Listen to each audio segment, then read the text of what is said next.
책을 들으며 행복하게 성장하는 채널인 홍삼 먹는 펭귄에서 33번째로 들려드릴 책은 연봉 10억을 만든 습관의 힘입니다. 요약본을 청취하시며 행복한 삶 영위하시길 빕니다. 야마시타 씨는 도대체 언제 쉬는 겁니까? 라고 묻는 사람도 있었지만 그때는 매일 일하는 날이자 여름 휴가입니다. 일주일에 2번은 쉽니다. 월요일부터 금요일까지는 업무로서의 일을 하고 토요일과 일요일은 취미로서의 일을 합니다. 라고 답하곤 했습니다. 저는 일과 사생활에도 온과 오프 사이에도 경계선이 없습니다. 경계선이 있는 것은 고속기어와 저속기어의 감각뿐입니다. 스피드를 줄이는 일은 있어도 멈추는 일은 없습니다. 일에 쫓겨 쉴 시간이 없는 건가요? 라는 질문을 받은 적도 있지만 아닙니다. 오히려 제가 일을 좁고 찾고 있습니다.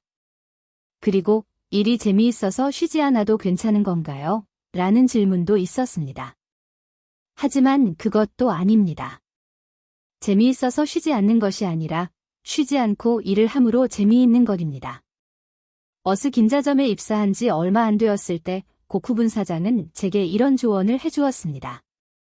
연봉 10억 원을 벌고 싶다면 최소 3년, 가능하다면 10년 동안 쉬지 않고 일하면 된다. 당시 저는 일하는 것이 마냥 좋지만은 않았기 때문에 쉬는 날이 없다니 말도 안 된다고 생각했지만 일단은 3개월만이라도 쉬지 않고 일해보자고 마음을 먹었습니다. 그리고 그렇게 쉬지 않고 일한 지 3개월이 지나자 지금까지 한 번도 느껴본 적 없는 감정이 생기기 시작했습니다. 바로 생각보다 일이 좋다는 감정이었습니다. 좋아하는 것을 하고 있으니 쉬고 싶다는 생각도 들지 않았습니다.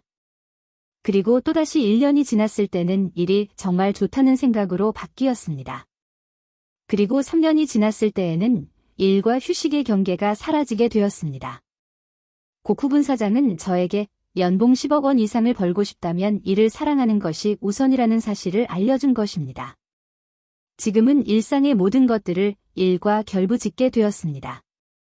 예를 들어 온천에 들어가 있을 때 지금 옆에 있는 이 사람을 고객으로 만들려면 어떻게 하면 좋을까 하는 생각을 한다거나 거리에 장식된 식물들이 눈에 들어왔을 땐 이 식물들을 매장에 놓을 수도 있지 않을까라는 생각이 떠오르게 되었습니다.